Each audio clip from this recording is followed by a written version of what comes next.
Bonjour à tous et bienvenue sur la tribune de Coruscant pour cette nouvelle vidéo dans laquelle on va parler du prochain jeu vidéo Star Wars qui se nomme Star Wars Squadrons.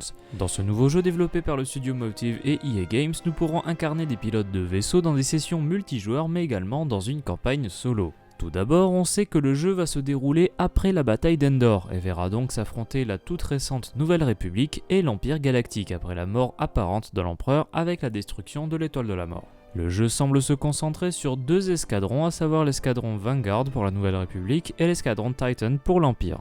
Ce n'est pas la première fois que l'on voit l'escadron Vanguard dans le canon car il apparaît dans le roman Alphabet Squadron. Dans ce roman d'Alexander Freed, on voit la formation de l'escadron Alphabet avec Yrica Quell, une désertrice impériale, et 4 autres pilotes, à savoir Chasna Chadek, Kairos, Will Lark et Nath Tencent. Cet escadron, formé par l'agent des renseignements de la Nouvelle République Cairn Hayden, a comme mission de pourchasser l'escadre impériale nommée le Shadow Wing, que l'on peut voir d'ailleurs dans le comics TIE Fighter, et dont Yrica Quell faisait partie avant d'avoir déserté. L'escadron Alphabet a fini par se retrouver sous le commandement de la générale Hera Syndulla, Yrica Quell ayant demandé que l'escadron Alphabet puisse opérer depuis le Lodestar. Ce vaisseau était un croiseur Acclamator qui servait de vaisseau amiral au groupe de bataille Barma, commandé par Hera Syndulla elle-même.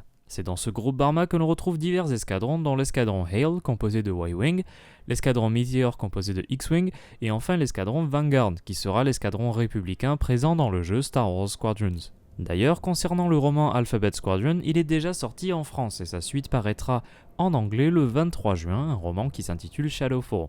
Et la série s'achèvera avec un troisième et dernier tome, mais qui n'a pas encore été annoncé pour le moment. C'est donc en toute logique que nous pouvons voir Hera Syndulla dans le premier trailer du jeu. Lors de cette même scène, on peut apercevoir un vaisseau assez particulier, il s'agit des croiseurs de classe Starhawk. Ces croiseurs, produits par les chantiers navals Nadiri, ont été utilisés par la Nouvelle République à la fin de la guerre civile galactique. Ils sont apparus pour la première fois dans le second tome de la trilogie Aftermath, Life Death, et ensuite dans le troisième et dernier tome nommé Empire's End, durant lequel on peut apprendre que 3 de ces croiseurs ont participé à la bataille de Jakku, un an après Endor.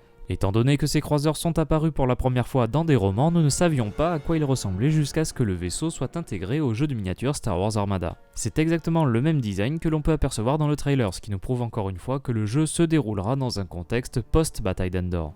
Pour ce qui est des escadrons en eux-mêmes, on a peu de détails sur l'escadron Titan en dehors du personnage qui semble être le leader de l'escadron et qui porte des marques rouges ressemblant à un crâne stylisé sur son casque de pilote impérial. Un peu à la manière de Greef Alloran, le vétéran impérial que l'on peut voir dans la série Star Wars Resistance. On peut voir que les chasseurs taille de cet escadron portent des bandes rouges sur leurs ailes, ce qui n'est pas sans rappeler le 181e du baron Suntirfell dans l'univers légende.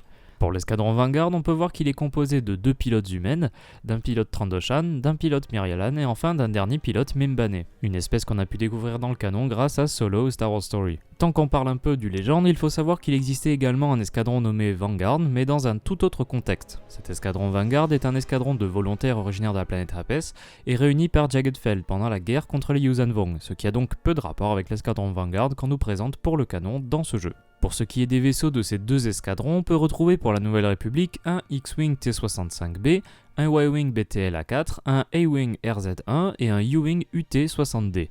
Pour l'Empire, on retrouve un chasseur TIE LN, un TIE EN Interceptor, un TIE SA Bombardier et un TIE RP Reaper. Pour ce que l'on sait, il s'agira des 8 vaisseaux que nous pourrons piloter dans le jeu. Pour ce qui est des chasseurs, on pourrait déplorer le manque de chasseurs B-Wing du côté de la République, ou par exemple les TIE Defender chez l'Empire, mais rien ne nous dit que ces vaisseaux ne seront pas ajoutés plus tard comme mise à jour ou comme contenu additionnel. Pour ce qui est de l'histoire du jeu, nous n'en savons pas grand chose, mais étant donné que le jeu se déroule au même moment que le roman Alphabet Squadron, que la trilogie de romans Aftermath, que le comics Shattered Empire et la campagne de Star Wars Battlefront 2, je ne trouverais pas ça étonnant de voir dans la campagne de Squadrons des références à des événements connus de la continuité, comme par exemple la bataille d'Akiva avec Wedge Antilles qui apparaît dans le trailer, la bataille de Fondor, la bataille de Jakku, l'opération Cendre ou de petits éléments comme le croiseur Acclamator Lodestar qui devraient en toute logique apparaître dans le jeu vu que la générale Syndulla est présente. Pour ce qui concerne les lieux que nous verrons dans le jeu, nous n'en savons pas grand chose, outre la présence de Yavin 4, de la lune de Galitan, une lune inédite qu'on n'a jamais vue donc auparavant, et de ce qui semble être les chantiers navals Nadiri, où donc ont été construits les croiseurs Starhawks, et qui peuvent être une cible de choix pour l'Empire. Voilà à peu près ce que j'avais à dire par rapport à ce nouveau jeu Star Wars Squadrons, dont la sortie est prévue pour le 2 octobre sur PC, PS4 et Xbox One. Ça me semble être un jeu assez prometteur, surtout quand on sait qu'il est compatible avec la VR sur PlayStation et même sur PC, ce qui promet une expérience immersive. J'ai vraiment hâte de découvrir plus d'informations sur ce jeu et d'y jouer bien évidemment.